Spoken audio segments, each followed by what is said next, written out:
Olá, meu povo moçambicano, olá Moçambique, olá mundo, olá a todos que nos veem neste exato momento.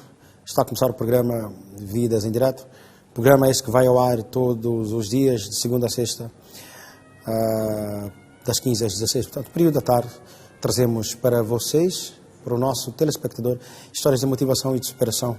E hoje nós não vamos fugir à regra, mas vamos fazer algo um pouco diferente do habitual, e que já fizemos algumas outras vezes. Vamos sair das nossas geografias, vamos sair de África, vamos sair de Moçambique, vamos para o Brasil.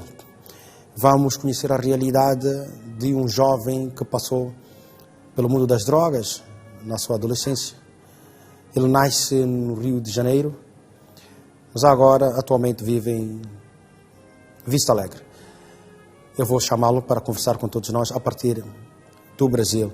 Léo Mota, seja muito bem-vindo ao programa Vidas em Direto. Fica à vontade para cumprimentar os africanos e também os moçambicanos em particular. Obrigado pelo convite. É um convite feito, prontamente aceito. Queria te deixar um beijo no coração, né, de todo o povo de Moçambique. Um povo que sempre acompanha pelas imagens alguns vídeos, algumas reportagens sobre o país fantástico. Está sempre sorrindo, sempre transmitindo o seu melhor. Então, aqui um abraço a todo o povo de Moçambique. Obrigado, Léo. Léo, nós fizemos questão, como televisão, como produção, como programa, de ir de encontro à vida do Léo, porque conhecemos a realidade, nós vimos e sabemos que pelos trabalhos todos que foram feitos, o Léo conseguiu mudar de vida, de estilo de vida. Como o nosso objetivo é inspirar o nosso próximo, em particular os nossos moçambicanos africanos, decidimos então contactar o Léo para conhecer esta história de um homem que viveu nas ruas, mas conseguiu sair das ruas.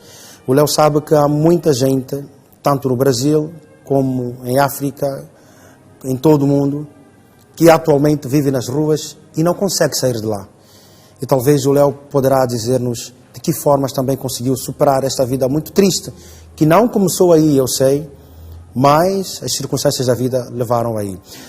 O Léo nasceu no Rio de Janeiro, não é? 1981. Isso, exatamente. 1981, nascia mais um carioca, com a mãe alcoólatra, fui criado por uma outra família. Mamãe é alcoólatra?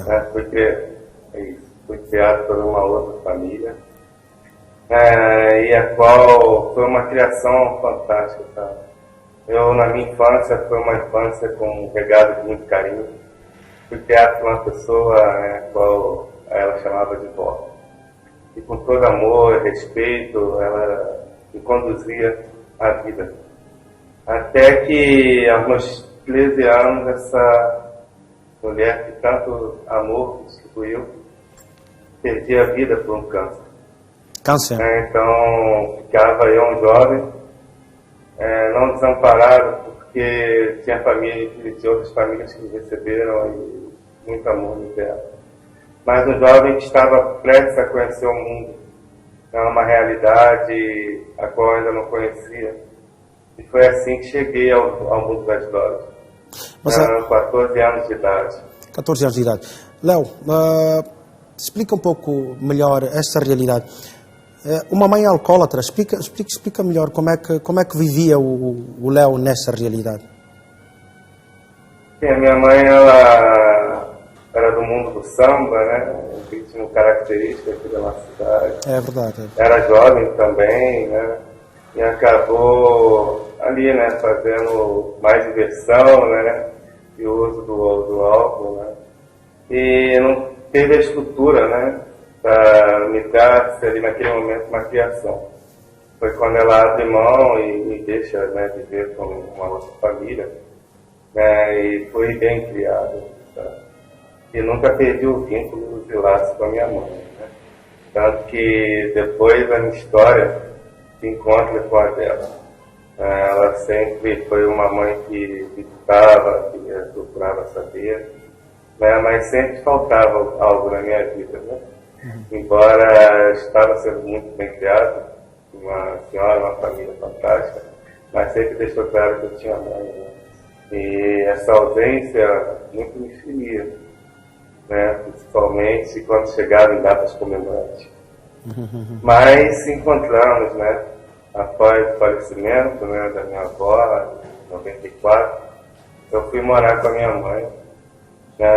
E era um outro tipo de ambiente, né? Uma comunidade diferente, né, da qual eu cresci, né? Uma comunidade aqui no Rio de Janeiro, como a sua maioria tem o tráfico de drogas bem presente. E nos caminhos, né, dessa vida, eu me encontro com as drogas aos 14 anos, né, num horário de recreio, numa instituição de ensino pública aqui no Rio de Janeiro, no Brasil. Os jovens ali da mesma faixa etária que eu, 14, 15 anos, falaram que era bom, falaram que eu ia tirar a maior onda e me ofereceram as drogas. Léo, o Léo disse que, pelas condições, a sua mãe foi deixar ali como outra família. Que família é essa? Essa família eu passei a vida inteira, né, pensando ser minha família de sangue, realmente, né? Mas eu conheci o meu pai biológico há cerca de 2 anos, né? Depois de 38 anos eu conheci o meu pai. Então, eu passei a vida inteira, né, pensando que aquelas pessoas que me criaram eram literalmente minha avó de sangue, né, meu avô. E, na verdade, há cerca de 2 anos eu descobri que não.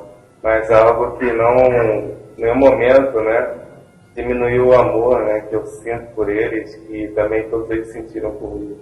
Né, porque além da minha avó, na minha criação, também teve a minha madrinha, tia, que eu chamo hoje também de mãe.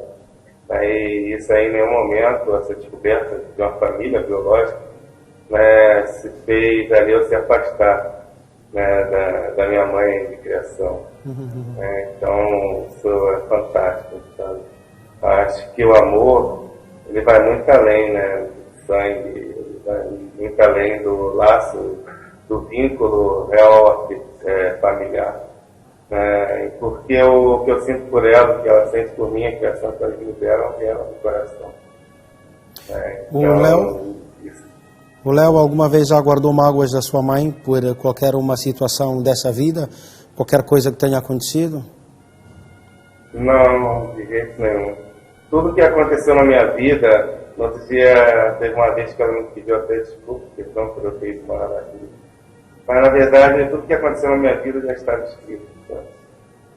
Eu creio que já estava determinado que eu passasse por tudo aquilo. Mas hoje eu sou autor de 2 livros biográficos sobre o assunto.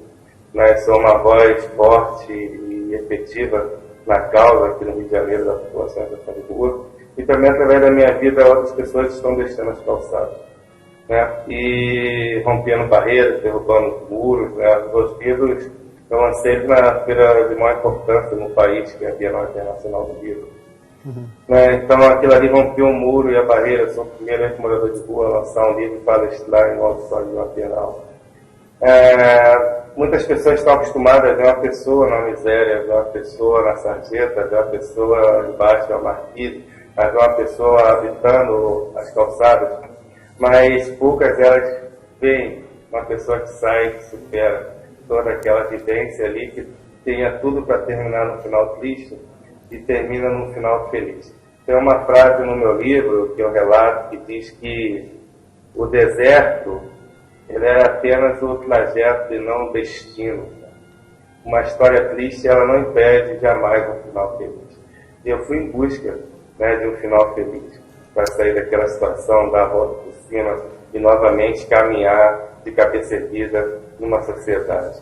Então, eu não guardo nenhuma mágoa, né, da minha mãe por conta disso, pelo meu acreditar que eu tinha que passar por tudo aquilo, para hoje poder dar voz, rosto, né, a uma causa tão nobre, que é a população vulnerável, a população em situação de rua no Rio de Janeiro. Uau! Obrigado por essas palavras motivadoras acima de tudo. Léo deve saber que em todo o mundo existem pessoas que sofrem, independentemente das zonas ou das regiões, e eu sei que o povo africano, moçambicano em particular, tem tantas semelhanças ao povo brasileiro, do Rio de Janeiro, São Paulo, enfim, há tantas semelhanças de que a gente já conhece. Mas quando se fala de sofrer nessa vida, sofrer é sofrer, não tem sofrer diferente da zona, do local, porque o sofrimento de uma pessoa é sofrimento de uma pessoa. E hoje quero acreditar que o Léo dá graças a Deus por, evidentemente, conseguir ultrapassar esta situação e que hoje até, na qualidade de escritor, escreve algumas destas coisas. Mas o Léo falava que com 14 anos, os amigos da adolescência diziam, Léo, olha, isto vai deixar-te um pouco mais animado e não sei o que mais. Foi a primeira vez que o Léo experimentou as drogas, com 14 anos, e onde é que foi exatamente? Se sim, onde é que foi exatamente? Foi numa instituição de ensino, é uma instituição sim, de ensino pública, e ali, sabe, naquele momento não tinha ninguém para dizer que era ruim. Então eu acreditei que seria bom, e acabei aí mergulhando, a partir daquele momento, porque foram 20 anos da minha trajetória com uso de drogas. Eu passei por diversos tipos de substâncias toxicológicas e psicoativas, mas tudo se iniciou aquele dia, sabe? Mas também foi uma escolha minha, porque a partir do momento que foi oferecido para mim, foi oferecido também para outros, e outros não aceitaram, eu não aceitei. Então a gente, muitas das coisas que passamos pela nossa vida é fruto da nossa escolha. Naquele dia eu escolhi usar. E, claro que ninguém escolhe um dia que vai morar nas ruas por conta do uso de drogas. Ninguém imagina que vai ser refém da doença, que atinge o mundo todo. É uma das doenças que mais mata mundialmente, que é a dependência química, porque ela mata direta e indiretamente. Leva pessoas, não só às ruas, mas também levam pessoas a cometer suicídio, a tentar contra a sua própria vida. Leva à morte indireta, provocada pelo tráfico de drogas. Então, tudo de ruim que eu sofri nas garras da dependência química, aconteceu a partir daquele momento que eu cheguei pela primeira vez nas drogas.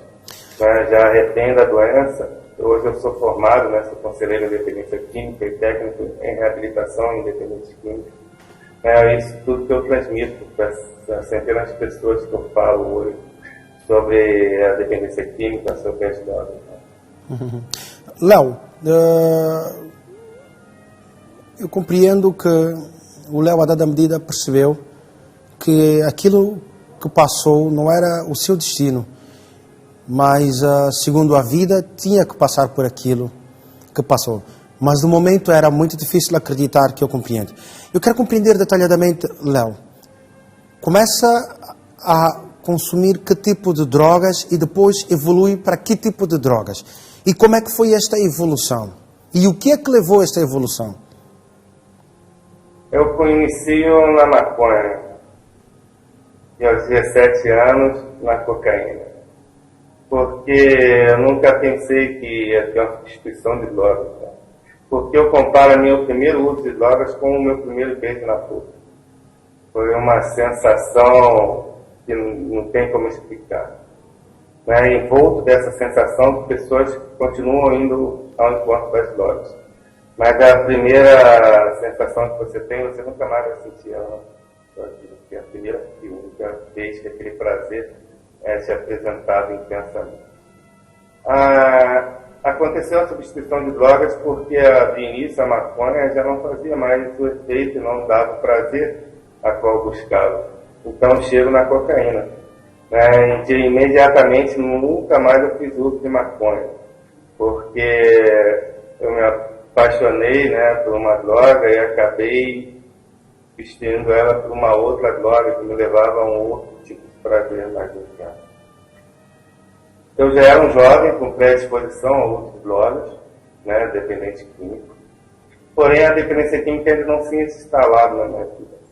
Ela se instalou aos 21 anos de idade. Porque com 21 anos de idade eu perdi um filho, Meu filho foi assassinado pela mãe aos 5 meses de vida. A qual essa mulher queria retornar um relacionamento que eu tinha com ela, eu não aceitei. E ela acabou cometendo essa loucura e tirou a vida do nosso filho. Mas espera, Léo, segura. Nós já vamos chegar aí, porque eu sei que esta é uma fase um pouco avançada da sua vida. O Léo falou da maconha, depois a cocaína. É cocaína, não é? Depois da maconha... Exato. Foi para a cocaína. Então cocaína. quer dizer que já não lhe estava a causar aquela sensação desejada, ou já estava farto da maconha, ou a cocaína tem um nível um pouco mais, diria, de sensação lunática, posso assim dizer, ou de distração maior que a maconha. Não sei, pode fazer uma comparação aqui para que algumas pessoas compreendam por que é que saiu da maconha para a cocaína concretamente? A gente sai de uma droga, né, alucinógena, que é a cocaína, da maconha, e vai em busca de uma droga com potencial mais aguçado, né, que mexe com outras estruturas do nosso corpo físico, não só com o mental, mas com todo esse sistema orgânico, né, que nos faça a gente como ser humano sobreviver, né? E lembrando que também foi tudo regado ao álcool, né? E álcool para mim também é uma droga potente. Mas a cocaína, ela fez um despertar, né, daquilo que eu buscava, daquilo que eu procurava, que era um prazer ainda maior e intenso. Né? A gente sai de uma droga que entorpece, né, que é a maconha, né, e vai para a droga altamente potencializada, que é a cocaína. E foi um prazer diferenciado e que me fez ali voltar cada vez mais. Eu era um homem que, nesse momento que eu uso a cocaína, eu ainda era um usuário produtivo. Sabe? Embora eu tenha feito uso da maconha, eu ainda conseguia cuidar um pouco da minha vaidade, eu ainda conseguia, algumas das vezes, fazer parte de um círculo de amizade com pessoas que não faziam uso das drogas. Mas a cocaína já não. A cocaína já não. Ela me pega de um usuário produtivo e me leva a um usuário já no caminho improdutivo, né? Aquele ser humano que perde a sua vaidade, aquele ser humano que já não tem mais compromisso e vínculo com o seu ambiente de trabalho, né? Então foi perdendo pouco a pouco, porque é uma droga que te adoece mentalmente de uma forma muito agressiva, né, que te leva a todo momento, o que você faz na sua vida é pensado e voltado no uso da cocaína. E era assim na minha vida. Tudo que eu fazia era voltado ao uso, ao conseguir mais drogas, ao objetivo de chegar, né, à compra, ao uso dessa droga. Então tudo que eu fazia era movido a essa substância, mas também era uma substância que atinge violentamente o seu corpo físico. No dia anterior já não conseguia mais ter o meu compromisso de voltar ao trabalho, porque ela atinge o seu sistema central nervoso de uma forma que você não se alimenta, que você não dorme, a sua perca de peso já passa a ser visível, uma sociedade, você já não consegue mais esconder esse uso, porque a pessoa que está no uso de uma cocaína, ela só passa a ter dois sentimentos, a euforia quando está no uso, e a depressão quando está fora do uso. A falta dessa droga passa a ser um problema, para quem faz o uso constante e contínuo da cocaína. Léo disse 2 pontos. A euforia quando está no uso e a depressão quando está fora do uso. Portanto, tanto de um lado como do outro é um problema. É um problema muito sério, É aí que chegam as pessoas a pensarem em cometer o suicídio, Porque, principalmente, as pessoas que fazem uso intenso de cocaína, é um número expressivo que se cometem contra a sua própria vida, por conta dessa depressão causada pelo uso da cocaína. Porque antes das pessoas, muitas das vezes, chegar ao uso de droga, ela teve uma família, ela teve um bom emprego, ela era aquele aluno nota 10 na faculdade ou na escola, e foi perdendo o seu poder de concentração, foi perdendo a sua vida. E aquilo ali, quando ela está fora do uso, essas lembranças daquela pessoa que ela era, que ela se tornou, leva essa pessoa a um estado de depressão profunda. não é? Porque ela não tem força para voltar ao que ela era, já foi quebrado o vínculo familiar de confiança muitas das vezes, aonde leva essa pessoa a pensar literalmente entregar a sua vida. Mas frente a essa dificuldade, você tem 3 opções, sabe? Você sempre tem o poder da escolha na sua mão. Você tem a opção de aceitar ser uma pessoa que tem problemas com drogas, né, e conviver com tudo aquilo. Você tem a opção de se entregar literalmente às drogas e, consequentemente, ao sofrimento causado por elas. Né, e você ali passar sua vida inteira um ser não produtivo, você começar a ser visto como vergonha, você começa a ser visto como uma derrota, então você tem a opção de se entregar e aceitar aquela vida para si. Ou você tem a opção de superar. Né? Eu, depois de 20 anos, optei por superar. Foram 20 anos... Foram 20 anos... 17 anos. Portanto, foram 20 anos numa nuvem negra, numa estrada sem fim, ou aparentemente sem fim, num deserto, como diz o Léo. Mas, Léo, aqui um fator interessante que eu ainda quero perceber. O Léo começa a experimentar a maconha por causa dos amigos. Mas e depois a evolução, como é que foi? O Léo começou já a procurar sozinho ou ainda lhe era oferecida esta sensação de felicidade por parte das drogas? Não, então, a verdade, quem te oferece as drogas é porque está embaixo. Quem está embaixo nunca quer estar sozinho, quer puxar quem está embaixo. Então, a primeira vez ela é oferecida, né, para pessoas que já estão tendo sua vida definhar e não querem cair na queda solitária, que ela quer fazer, né, puxar mais alguém. Né, e os jovens, muitas das vezes, acabam iludidos com aquele mundo e acabam também se afundando ali. Né? E já uma vez que ela é oferecida, você passa a fazer o uso, você já não se contenta mais com uma porção da sua primeira vez. A tendência é você querer mais e mais, porque eu não nasci usando droga, né? Quando você começa a usar droga, você está ensinando o seu corpo a conviver com as drogas. Tem pessoas que têm reações fortíssimas e altíssimas, não recorrem mais à substância, né? Vou dar um exemplo aqui de uma pessoa que faz uso de álcool.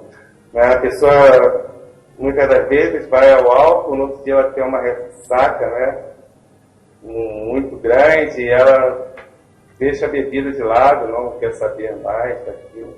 Mas o dependente químico ele é diferente. Então, uma vez que ele é empregado a substância, o seu corpo aprende a conviver com as drogas, e o corpo do dependente químico, a sua estrutura, começa a absorver mais e mais e mais e mais drogas. Né? Então, ele nunca se contenta com aquela primeira vez que foi oferecido. E a tendência do dependente químico é ele fazer o uso de mais drogas. Então, ele não quer mais andar em grupo, em bando, ele não quer mais fazer a procura daquela pessoa que ofereceu ele a primeira vez. Né? Porque apenas uma substância não vai satisfazer o seu corpo. Então, ele começa a desenvolver uma característica já da doença da dependência química, que é o egoísmo. Ele é uma pessoa que começa a pensar somente nela, somente em satisfazer o seu prazer. Ele não quer ter o prazer dividido, ele quer ter o prazer saciado. Então, dificilmente ele volta a procurar quem ofereceu e não tem mais necessidade que ninguém ofereça droga para ele usar, porque ele começa a usar para viver, vivendo para usar. Então, já nessa consequência, ele é uma pessoa que ele literalmente começa a andar só. E a solidão é uma grande característica também da dependência química e do uso de drogas. Né? A pessoa começa a se isolar. Primeiro que quem usa vai aconselhar ela a não usar, então isso vai extremamente irritar o usuário de drogas dependente químico.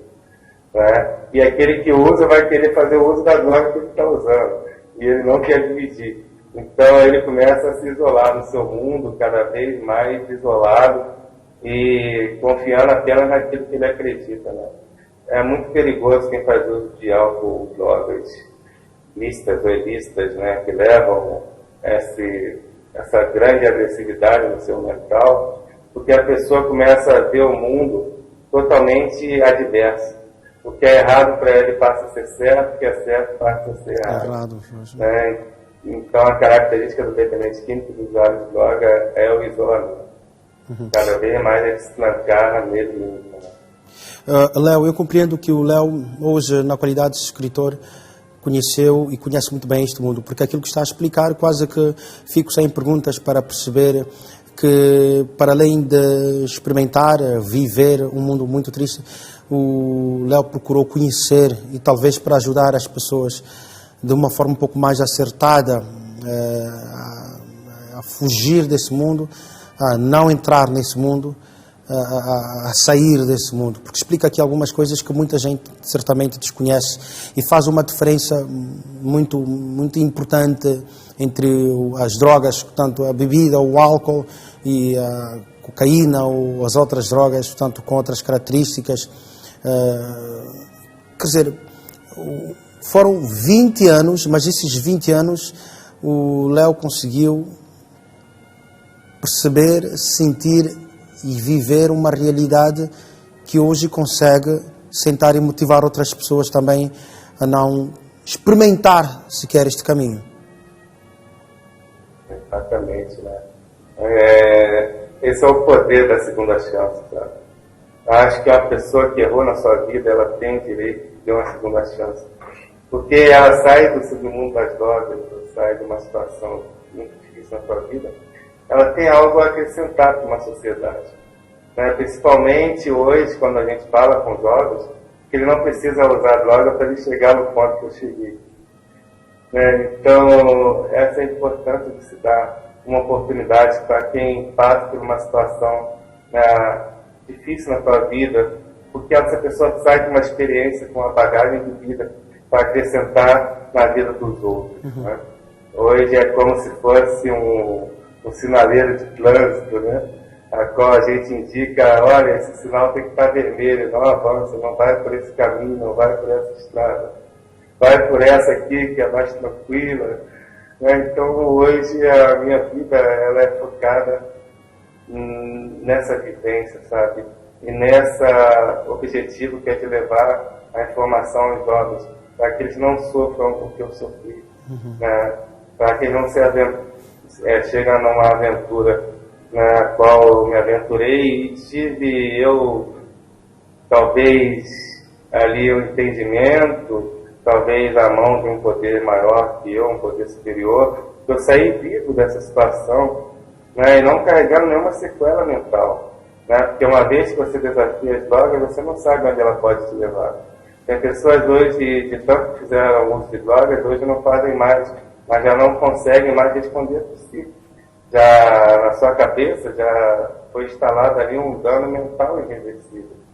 Né? Eu sou uma pessoa que mesmo fazendo uso de 20 anos, eu ainda consegui sair com o mental, né, o mental inabalável, né, posso dizer assim. Mas tem pessoas que não estão conseguindo sair das drogas com o seu estado mental restabelecido.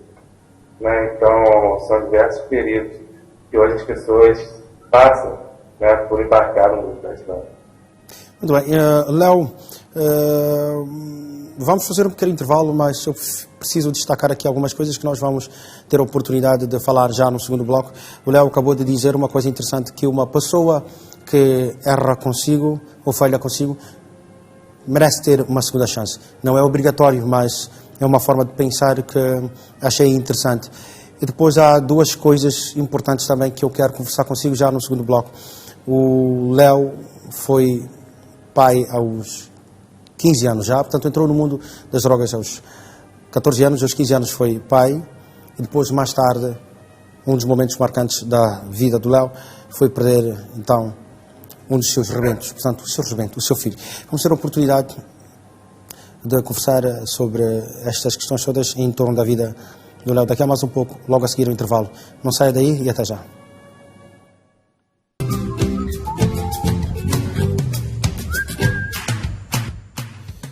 Muito bem, estamos de volta.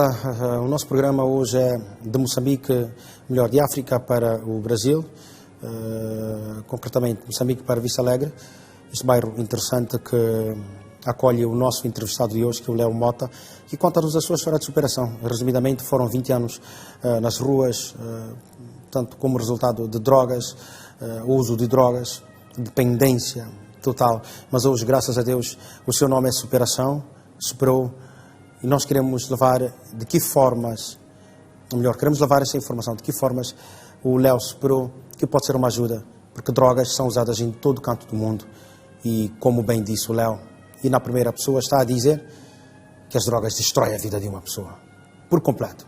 E há quem está neste exato momento a passar por uma situação, Léo, que realmente é difícil. O Léo foi pai com 15 anos, portanto, entra nas drogas com uns 14 anos e 15 anos já torna-se pai pela primeira vez. Eu estou errado? Não, certíssimo, né?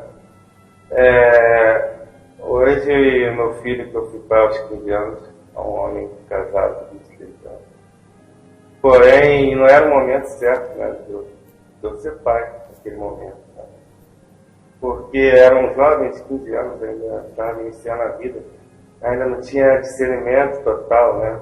Exato. Do que era o certo, o que era errado, muito menos proporcionar o de melhor para a vida de alguém.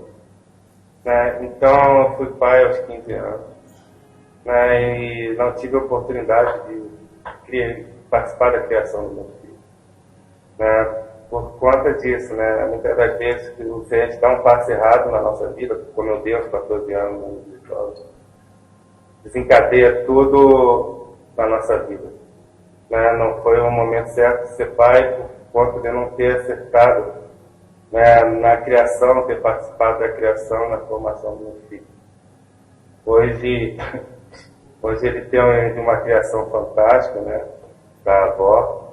Né? Hoje a gente é super amigo, mas eu não fui o pai presente, eu fui o pai ausente por conta da história.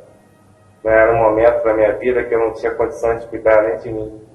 Né? Quem dirá com a responsabilidade tão grande de ser pai, né, de um menino que se tornou uma criança fantástica, um jovem sem palavras, né, para descrever o homem que ele é hoje. Mas foi um momento a qual eu não tinha condições de responder nem pela minha vida, né, e tinha ali a responsabilidade de uma criança no trânsito. A consequência foi em seguida a separação, né, porque eu tinha 15 anos, a mãe também tinha 15 anos, a gente não tinha uma estrutura mental de uma formação de uma família, de um casal, né? Então foi suscetível aos erros que ocorreu devido a esse momento, né? E dei a separação ainda era um jovem, né? Ali com meus próximos 19 anos, conheci uma pessoa com a idade muito maior que a minha. Também não deu certo, né, porque as drogas continuam me acompanhando nos relacionamentos e dificilmente as pessoas vão conviver muito tempo com quem faz uso de drogas, né, porque as pessoas não aguentam e vão embora da sua vida, foi assim na minha vida. Até que as drogas também me apresentaram uma outra pessoa, da qual fui pai pela segunda vez, né, aos 21 anos. 21 anos. Então foram Sim. consequências da vida, né? Léo, quando é que o Léo vai para as ruas? Quando é que o Léo começa a viver nas ruas? Eu vou à rua, depois, né, tive a perda de um filho e, consequentemente, o uso de drogas só aumentou na minha vida. Outros relacionamentos também fracassados, até que eu chego aos 33 anos eu conheço o crack. Uma outra droga de um poder destruidor, devastador, muito maior que o crack? Cocaína. Falou de crack? O crack. Aos 33 anos? Chego no crack aos 33 anos, né? Que seria, vamos lá, o resto de uma heroína, né? Uma droga conhecida mundialmente, a heroína, que seria o resto, né, dessa droga, que aqui é conhecida no Brasil como crack. Totalmente devastadora e também com preço muito baixo. Então, qualquer pessoa que está doente mentalmente, a qual já me encontrava, mentalmente, fisicamente, financeiramente, espiritualmente, totalmente adoecido e falido em todos os pontos da minha vida, né, eu chego ao crack. é uma droga altamente devastadora, e quando você já chega nessa droga, é porque sua vida já foi destruída em todos os pontos. Você já chega ali totalmente adoecido. E perdi todo o controle da minha vida, fui morar na casa da minha mãe, no quartinho. Até que aos 35 anos, já fazendo uso de drogas todos os dias, durante 3 anos da minha vida. Não existia o dia sim, dia não, era todos os dias. Eu tive uma overdose. Overdose? Então, o corpo, ele dá sinal. O corpo chega a um ponto que ele já não tolera mais. Tudo aquilo que é reinserido no seu corpo, ele já não tolera. E ele dá um sinal, e esse sinal veio como um apagão, né? E uma parada cardiorrespiratória, a qual eu tive ali uma overdose frente à minha mãe, sabe? Foi quando eu decido, né, depois de alguns dias de uma intervenção médica, eu saí dessa intervenção médica, né, senão eu não estaria, se não tivesse sido atendido, provavelmente eu não estaria vivo. Eu continuo o uso de drogas e decido sair de casa. Eu tomo uma decisão para mim mesmo, quando eu falo, já que é para sofrer, eu sofro só. Porque uma pessoa que tem um dependente químico no seu meio familiar ou de convívio, toda a vida em volta, ela é alterada. Ela traz prejuízo para todos à sua volta. O dependente químico, ele não sofre sozinho, ele leva sofrimento às pessoas que o amam. Ele leva um sofrimento a uma cidade, a um bairro, né? Porque muitas das vezes ele comete algo que vai prejudicar uma sociedade para conseguir fazer uso das drogas.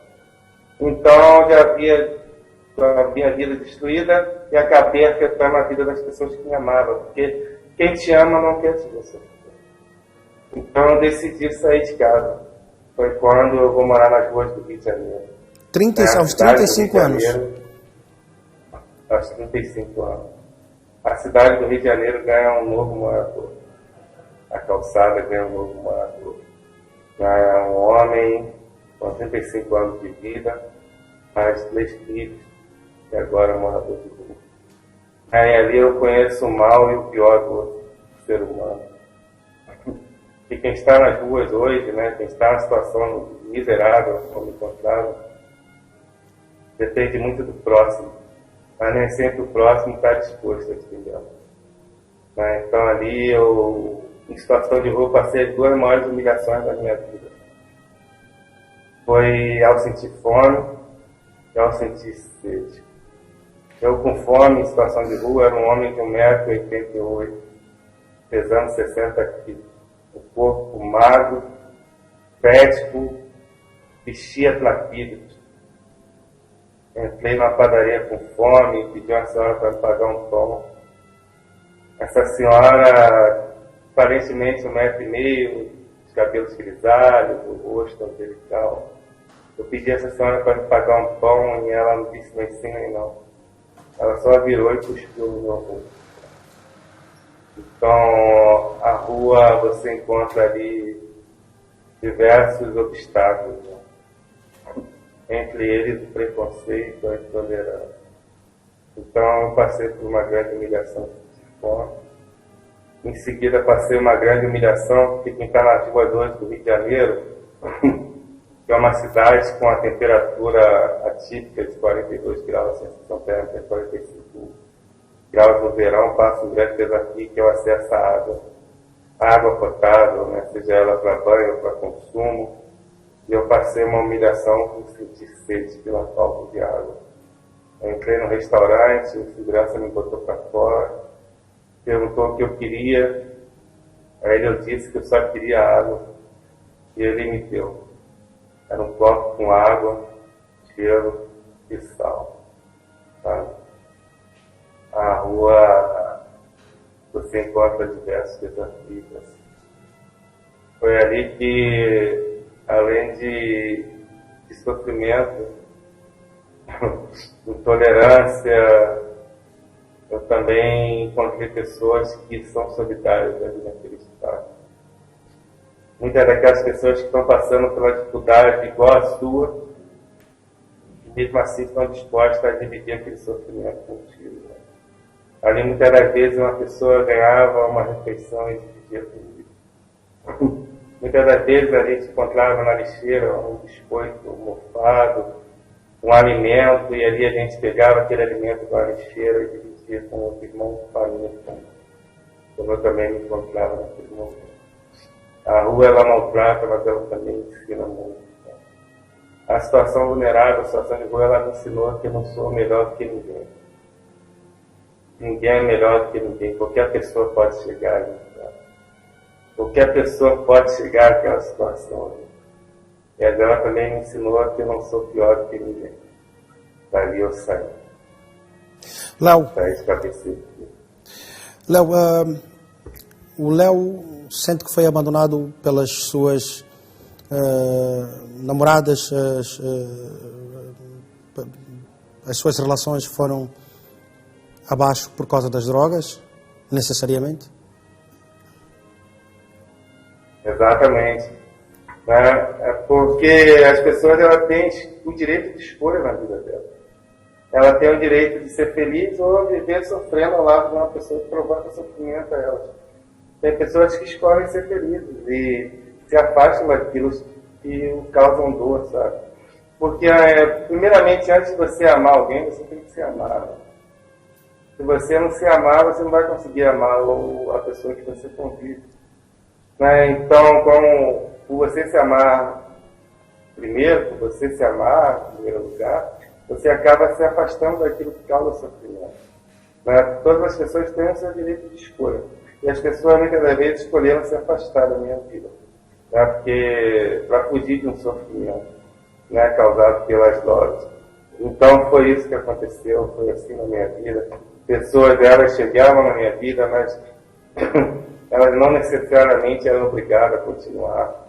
Sabe? As pessoas querem viver. E ela não tem condição de viver ao lado de uma pessoa que faz uso de drogas 24 horas por dia.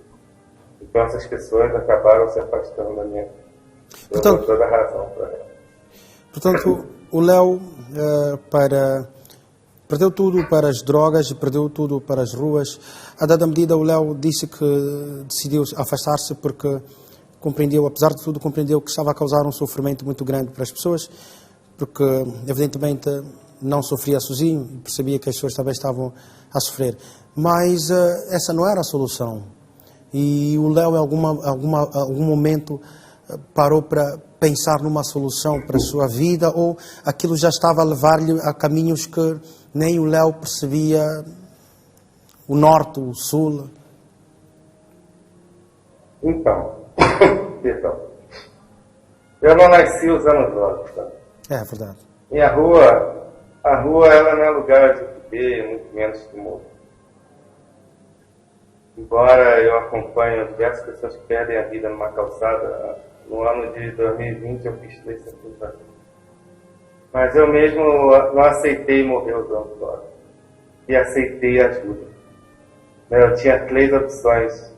Aceitar a situação, se entregar àquela situação ou superar. Eu decidi superar. E fui em busca de ajuda. Eu aceitei ser ajudado. Para a gente sair dessa situação a qual vivia no mundo das drogas, a primeira coisa, o dependente tem que aceitar ser ajudado. Ele tem que começar a enxergar que sozinho ele não vai conseguir vencer aquela situação. Né? Eu tenho uma frase no meu outro livro, né? São 2, né? Esse aqui, que diz que uma história de fracasso se escreve sozinho. A minha história de fracasso eu escrevi só. Mas a minha história de sucesso a gente só consegue escrever junto. E eu fui ajudado por uma instituição para tratamento de dependente químico. Ela é uma doença que ela não tem cura, mas ela tem tratamento. Né? Eu aceitei passar por esse tratamento.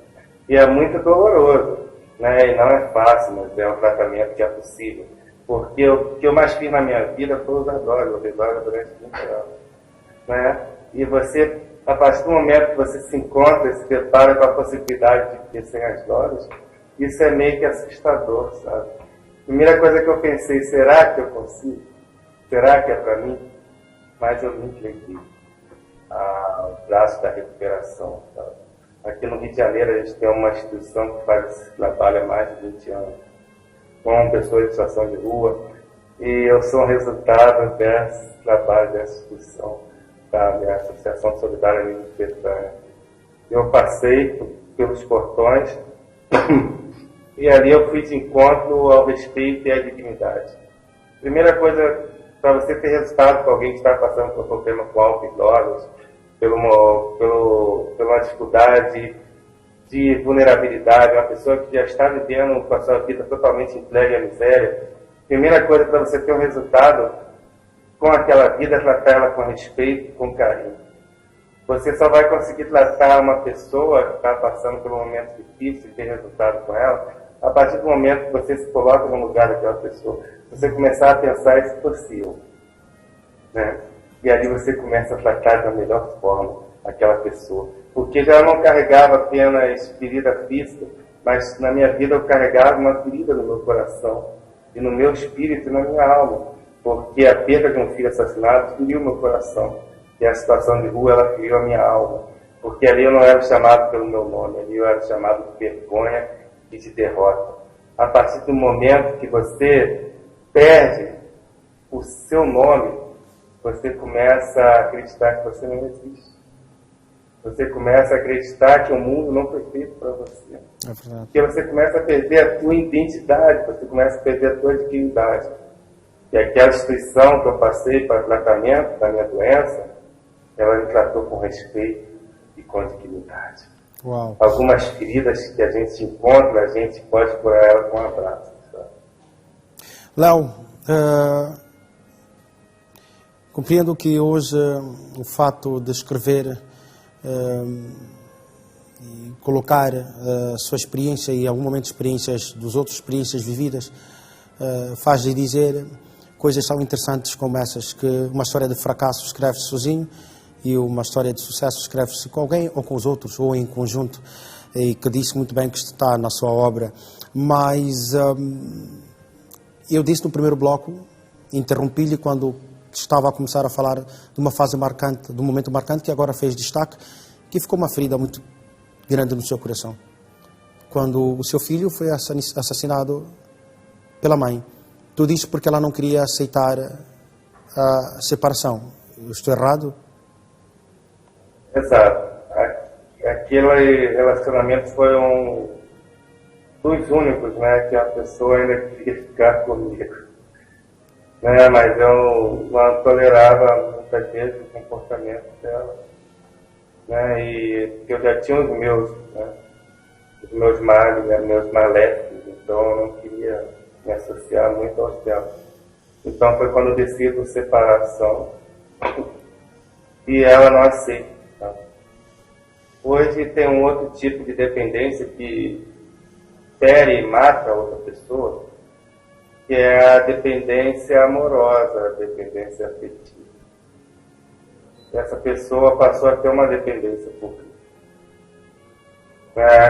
E em vez de ela tentar contra a vida dela, ela tentou contra a vida daquilo que construiu. E a partir do momento que ela tira a vida do meu filho, eu era um jovem de 21 anos, já fazia uso de drogas. Foi onde eu recorri a potencializar esse uso, porque era algum momento que eu saía de mim, eu saía da minha realidade. Eu tentava encarar a vida como ela era. Eu não estava preparado para uma perca, né? Eu acho que nenhum pai está preparado para enterrar o seu filho, porque a lei da vida, ela diz ao contrário, né? Exato. Que os filhos enterram os pais. Os seus pais. E eu passei aquela dor no meu coração, né, de fazer o sepultamento do meu filho, de ter que ir à justiça e à polícia, e as respostas aqui no Brasil, infelizmente, elas são lentas, né?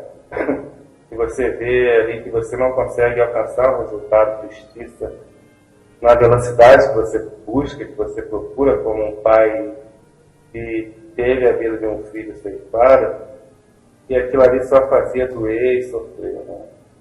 Então, foi um momento forte, foi um momento que marcou a minha vida. Naquele momento eu tratava desse assunto com muita revolta, muita tristeza. Hoje, já se passaram 18 anos do ocorrido, hoje eu levo esse fato marcante na minha vida para despertar outras pessoas, né? que estão passando por esse momento, né, da perda dos seus filhos, pessoas que estão passando por um estado depressivo, né, que eu superei aquela situação. Eu levo essa passagem de vivência da minha vida para outras pessoas e também deixo como alerta, né, esse momento de pessoas que são dependentes afetivamente das outras. Tá? Muito bem. Léo, muitas dessas pessoas, assim. Sim. Léo, nós temos cerca de 10 minutos para o fim do nosso programa, mas era importante, já estávamos mesmo nesta recuperação, nesta instituição que ajudou o Léo, já vamos perceber melhor isso, mas rapidamente eu queria perceber, o Léo chegou a ser violento, chegou a estragar a vida dos outros, chegou a ser uma pessoa má por causa das drogas, chegou a destruir qualquer uma situação desta vida, porque a sua já estava parcialmente destruída, né? Hoje compreendo que não ficou ela destruída porque, como disse, poderia ter perdido a vida uma vez que já estava ao nível da overdose, mas Deus não quis assim, quis que fosse um exemplo de seu filho, tanto como seu filho, que é Deus, e aqui está conosco. Mas chegou a ser uma pessoa com comportamentos agressivos e não sei o que mais por causa das drogas? Não, porque o que eu mais criei, a pessoa que eu mais critiquei fui eu. Sabe? Quando eu tinha um problema, eu recorria às drogas e é o que me feria. Sabe, eu não era aquela pessoa de descontar as minhas frustrações no outro. As minhas frustrações eu trazia para dentro de mim. Então, a pessoa que eu mais feria era eu mesmo, sabe? A pessoa que era mais violentada pelas minhas atitudes fui eu. Porque, por mais que a gente, às vezes, assume uma personalidade, eu não tive o meu caráter atingido, sabe? Então, eu tive uma formação familiar muito boa, eu tinha também o meu caráter preservado. Então, eu poderia ter algum comportamento, né, fora de si, mas ter o meu caráter que era preservado, sabe? Então, o Léo não foi o agressor, o Léo não foi uma pessoa nas drogas que partia para um outro submundo, é uma pessoa que mais prejudicada na minha vida fui eu. Muito bem. Léo, então, mais ferido era eu. Muito bem. Léo, mais uma questão também já a caminho de fim. Quanto tempo Léo levou para recuperar, para superar? Eu fiquei 7 meses numa internação. Eu tive apenas uma internação para tratamento de dependente químico. Né? Isso não diminuiu o tratamento de outras pessoas. Eu conheci um rapaz que teve 38 internações. Eu aplaudo ele porque 38 vezes ele não desistiu dele. Mas eu mesmo só tive uma internação que foram 7 meses. Né? Que foi o suficiente para eu se encontrar comigo mesmo. Para me encontrar com a felicidade. Né? Porque a felicidade ela sempre existiu. A felicidade sempre esteve aqui. Na verdade, eu precisava de um tempo para mim se encontrar com ela. Então, esses 7 meses que eu tive na internação foi o suficiente para me encontrar com a minha felicidade, que sempre esteve dentro de mim. O meu maior erro foi procurar ser feliz do lado de fora, mas eu sempre tive a felicidade aqui dentro de mim. Então, foram 7 meses. 7 meses. O Léo agora é, graças a Deus e graças às pessoas também, um pai de família hoje, um escritor, um homem que pode dizer com muita verdade e facilidade que há momentos nesta vida que merecem um pouco mais de atenção, porque eles podem levar-nos a um poço muito fundo. Mas hoje, de forma geral, quem é o Léo Mota? Como pessoa?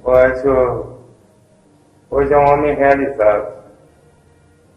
Porque eu alcancei muita coisa que eu sempre sonhei. Né? E muitas dessas, algo que eu alcancei na minha vida, eu sonhei deitado numa calçada onde nem endereço para voltar eu tive. Hoje eu tenho realização, eu tenho uns filhos que não sentem mais vergonha de mim.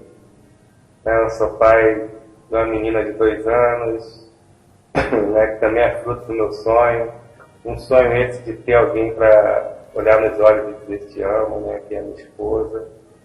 E hoje eu sou realizado por ter interesse para voltar. Hoje eu sou realizado, né, por andar de cabeça erguida numa sociedade. E, acima de tudo, ser realizado por ter transformado a minha história de vida em livro. É verdade. Léo, Porque só assim eu deixo eternizado na história que é possível o homem que está caído se levantar. é verdade. Assim eu deixo eternizado que uma história triste não impede nenhum ser humano de dar a ela um final feliz. Então hoje o Léo é o homem realizado. Bom, olha, eu gosto mesmo de saber. Mas, Léo, para além disso, a quem é que hoje gostaria de agradecer por ter-lhe estendido a mão quando mais precisou? Eu sei que a instituição o ajudou, mas eu sei que há pessoas que o Léo gostaria de dizer o meu muito obrigado, ou o seu muito obrigado por ter estendido a mão quando mais precisou. Hoje, as assistências sociais, a qual muitas das vezes foi o único bom dia que eu recebi nas calçadas, partiram dos agentes da assistência social, desses profissionais que fazem isso todos os dias. Sabe? Então, meu muito obrigado são para eles. Em especial a Ana Lúcia, a Gelar, que é uma assistente social, ao Peter, que é assistente social, a Manci, né, que foi a criadora dessa instituição, foi a única porta aberta que eu encontrei quando todas já estavam fechadas na minha vida. A Maria Tereza, e ali foi uma figura, 7 meses da minha internação, que foi uma figura materna. Sabe, é um ciclo de pessoas, né? E além disso, a Maria Marcelina, né, que me deu a ideia de escrever um livro, né? Algo que estaria muito distante para mim. Para quem não sabe, a literatura ela é muito distante com os jovens das comunidades do Rio de Janeiro. Quem dirá para as calçadas do Rio de Janeiro, eu sou escritor. Então, são essas pessoas que fizeram muito parte da minha vida. Né? Até o agente de segurança pública, o policial, um militar, o sargento Bruno, que me abordou na rua, na calçada do lugar. Então, como eu digo, a história de fracasso escreve só, mas a de sucesso ela escreve junto, né? Hoje são diversas mãos aí que caminham junto com as minhas ali para escrever história. Léo Mota, não imagino quão sua forma de dizer aquilo que passou é importante para muita gente cá, em África, em Moçambique em particular, e também no Brasil.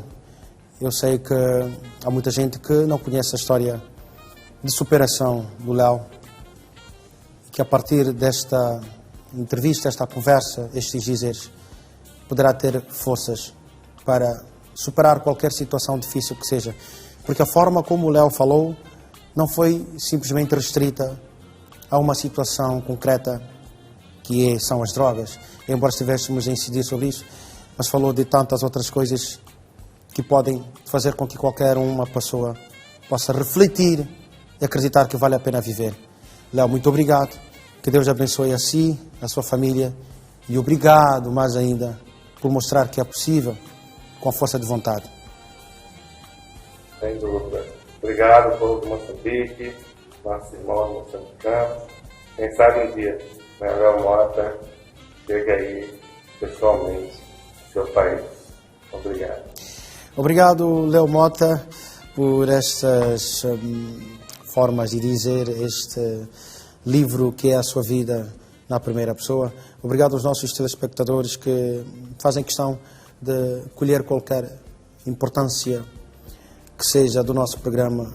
O nosso objetivo é um e único, já disse, e eu repito sempre que for necessário. Queremos acrescentar valor e a nossa sociedade precisa de qualquer uma força. Hoje viajamos para o Brasil, concretamente Vista Alegre, para conhecer a história de um homem que viveu 20 anos num caminho escuro. Dentro deste período perdeu muito, mas Deus estava lá a dizer que o seu destino ainda não chegou. Chegou, é um pai de família e, graças a Deus, um grande escritor. Ganhem forças desse lado, como nós ganhamos aqui desse lado, para continuar. Obrigado, que Deus abençoe Moçambique, que Deus abençoe África, que Deus abençoe Brasil e o mundo. Tchau.